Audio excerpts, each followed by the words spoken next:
This is me, Mohammed Sulaiman.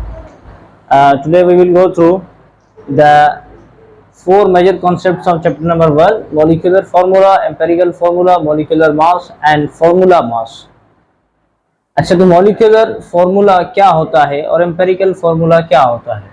Molecular formula कहते हैं the original formula of any compound और molecule is called molecular formula. Molecular formula क्या होता है? जो कि ओरिजिनल फॉर्मूला होता है किसी भी कंपाउंड का या किसी मॉलिक्यूल का। अच्छा, अगर हम इसकी डेफिनेशन देखें तो molecular formula shows actual number of atoms in a molecule or compound। Molecular formula में क्या होता है कि molecular formula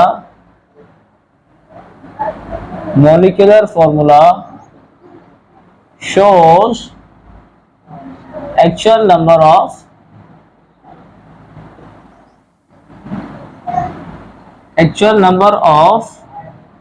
molecules, actual number of atoms in a molecule or compound। किसी भी मॉलिक्यूल या कंपाउंड में molecular formula actual number of atoms को रिप्रेजेंट करता है, या मैंने बात की कि the original formula of any compound और molecule is called molecular formula. Example हम कहें H2O, ये हमारे पास मॉलिक्यूलर फार्मूला है। अच्छा, उसके बाद हम कहें CO2, ये हमारे पास एक्चुअल फार्मूला है। अच्छा, ये मॉलिक्यूलर फार्मूला है। और उसके बाद बेंजीन C6H6, ये हमारे पास क्या है? हमारे पास मॉलिक्यूलर फार्मूला है। ग्लूकोज C6H12FO6, ये हमारे पास क्या है? मॉलिक्यूलर फार्मूलाज हैं, क्योंकि इसमें क्या है? एक्चुअल नंबर ऑफ एटम्स जो है वो रिप्रेजेंट किए जा रहे हैं। अच्छा, जिस भी फॉर्मूला में या जो भी फॉर्मूला ओरिजिनल हो या जो है उसमें एक्चुअल नंबर ऑफ एटम्स जो है रिप्रेजेंट किए जा रहे हो, तो उसे हम क्या कहेंगे? Molecular formula. अच्छा, now moving toward the next, empirical formula.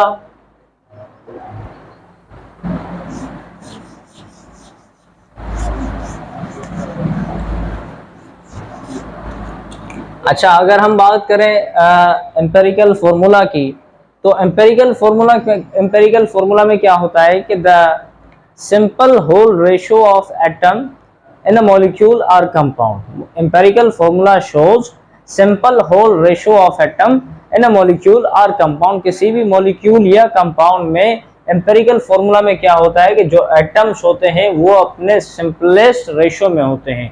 अच्छा, वो कैसे? एग्जाम्पल, empirical formula की बड़ी definition लिखें।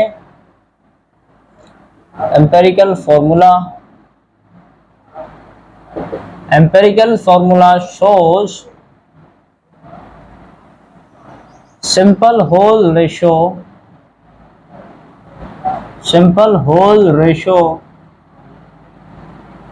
empirical formula shows simple whole ratio of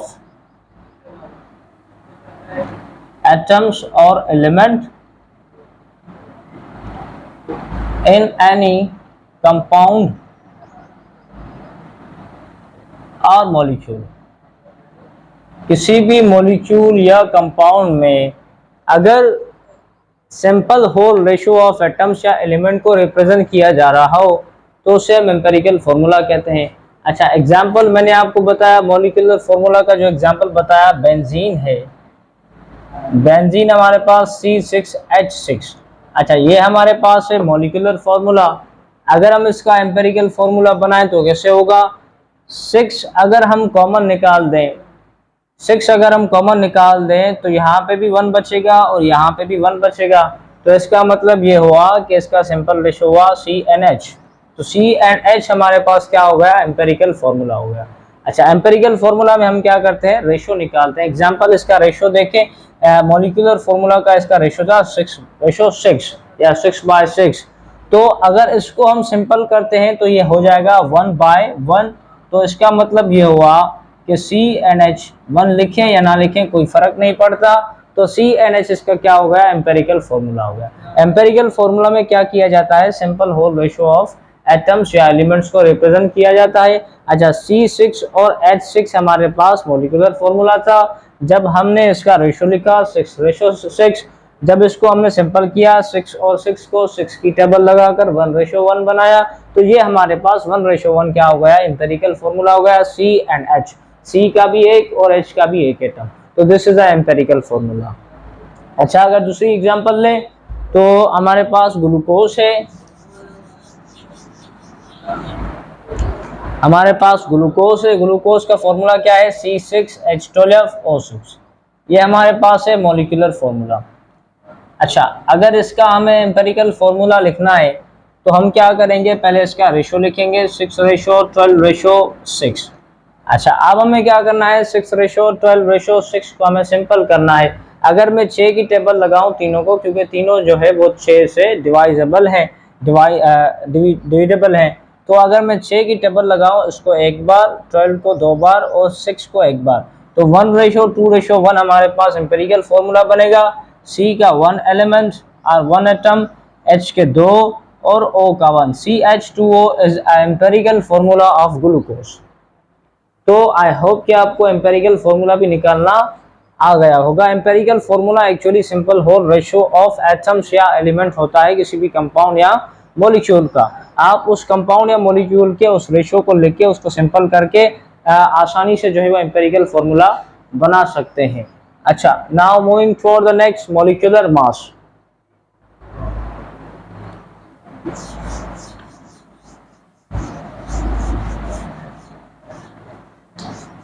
अच्छा, मॉलिक्यूलर मास और फॉर्मूला मास में कोई इतना डिफरेंस नहीं है, लेकिन आपको ये पता होना चाहिए कि what is the minor difference between molecular mass and formula mass. अच्छा, जहाँ पे भी आपके पास तीन किस्म के बॉन्ड्स होते हैं, कोवेलेंट, आयनिक और कोऑर्डिनेट डेटिव बॉन्ड, ठीक है, तो हमारे पास एक मेजर कॉन्सेप्ट है। अगर आप कभी भी कोवेलेंट बॉन्ड का जिक्र करेंगे तो आप कहेंगे कि मॉलिक्यूलर मास फाइंड करें। अगर आप कोवेलेंट बॉन्ड का जिक्र करेंगे तो आप कहेंगे मॉलिक्यूलर मास फाइंड करें।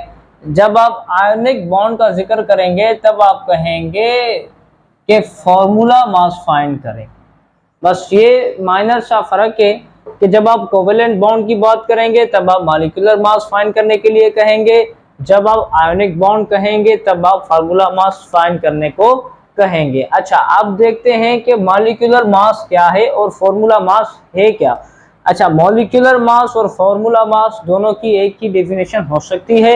एग्जांपल, बस आप मॉलिक्यूलर मास की जगह पे फार्मूला मास इंसर्ट कर सकते हैं। अच्छा, मॉलिक्यूलर मास की डेफिनेशन क्या होगी कि the sum of all masses of atoms present in a molecule और कंपाउंड, किसी भी कंपाउंड या मॉलिक्यूल में जितने भी एटम्स मौजूद हैं उन एटम के मासेस को अगर आप ऐड करते हैं तो आपको मॉलिक्यूलर मास मिल जाएगा या फॉर्मूला मास मिल जाएगा। अगर कोवेलेंट बॉन्ड है तो आपको मॉलिक्यूलर मास मिलेगा, अगर आपके पास आयनिक बॉन्ड है तो आपको फॉर्मूला मास मिलेगा। अच्छा, अगर पहले डेफिनेशन हम लिख लें, definition of molecular mass. Definition of molecular mass, molecular mass की डेफिनेशन बनेगी हमारे पास, मॉलिक्यूलर मास की डेफिनेशन बनेगी the sum of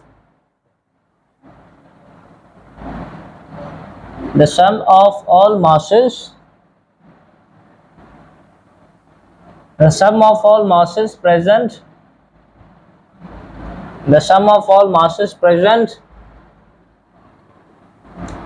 the sum of all masses of atoms present in a compound or molecule। अच्छा, example हमने के H2O को आप मॉलिक्यूलर मास निकालें तो आपको क्या करना पड़ेगा, the sum of all masses of atoms, जो भी एटम्स हैं उसके मासेस का sum present in a compound और मॉलिक्यूल। एग्जाम्पल, हमें H2O मिला तो हम क्या करेंगे कि H का मास अलग लिखेंगे, O का मास अलग लिख के फिर दोनों को क्या करेंगे, प्लस करेंगे, ऐड करेंगे। अच्छा, हाइड्रोजन का क्या होता है 1, और हमारे पास ऑक्सीजन का क्या होता है 16। अच्छा, H के देखें आप कितने हैं, H का कितना नंबर है 2, मतलब हाइड्रोजन के 2 एलिमेंट्स है। अगर एक हाइड्रोजन का 1 एटॉमिक मास होता है तो 2 हाइड्रोजन का कितना एटॉमिक मास होगा, तो सिंपली इसके एटॉमिक मास को उसके नंबर से मल्टीप्लाई कर देंगे। अगर हाइड्रोजन का 1 एटॉमिक मास है लेकिन हैं कितने एलिमेंट 2, तो 2 को 1 से मल्टीप्लाई करेंगे। ऑक्सीजन का 16 है, ऑक्सीजन का है ही 1 एलिमेंट, तो 1 से मल्टीप्लाई करेंगे, 2 को 1 से मल्टीप्लाई करेंगे 2 हो जाएगा, 1 को 16 से 1, 2 और 16 हमारे पास 18 हो जाएगा।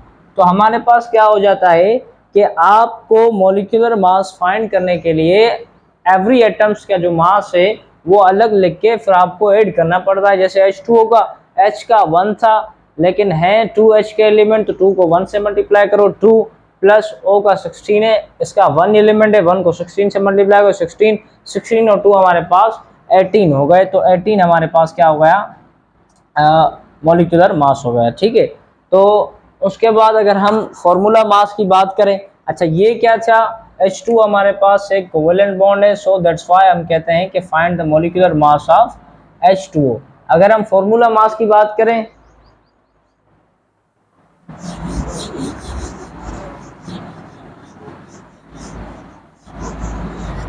अच्छा अगर फॉर्मूला मास की बात करें,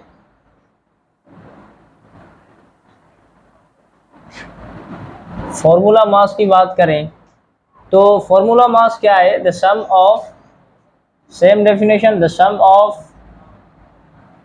of all masses of every atom present in any compound or molecule। तो अगर हम देखें तो फॉर्मूला मास क्या है, the sum of all masses of every atom present in any compound और मॉलिक्यूल। तो फॉर्मूला मास और मॉलिक्यूलर मास अप्रोक्सीमेट सेम ही चीज है, लेकिन एक माइनर सा डिफरेंस क्या कि मॉलिक्यूलर मास में हमारे पास कोवेलेंट बॉन्ड जो है उसका हम मॉलिक्यूलर मास फाइंड करते हैं, आयनिक बॉन्ड का हम क्या करते हैं, फॉर्मूला मास फाइंड करते हैं। अच्छा, तो हमें अगर फॉर्मूला मास किसी का फाइंड करना है, आपको कहेंगे भाई NaCl का फॉर्मूला मास जो है वो फाइंड करें। NaCl का जब आप फॉर्मूला मास फाइंड करेंगे, क्यों फॉर्मूला मास कहा गया NaCl का, क्योंकि NaCl के दरमियान हमारे पास क्या होता है, आयोनिक बॉन्ड होता है। क्या होता है, आयोनिक बॉन्ड होता है। सो दैट्स व्हाई हमको कहेंगे कि what is the formula mass of NaCl। अच्छा, अगर NaCl का आपको फॉर्मूला मास फाइंड करना है तो Na का हमारे पास एटॉमिक मास होता है 23 और क्लोरीन का हमारे पास होता है 35.5। जब आप इसको ऐड करेंगे तो आपके पास आ जाएगा 58.5 एटॉमिक मास यूनिट।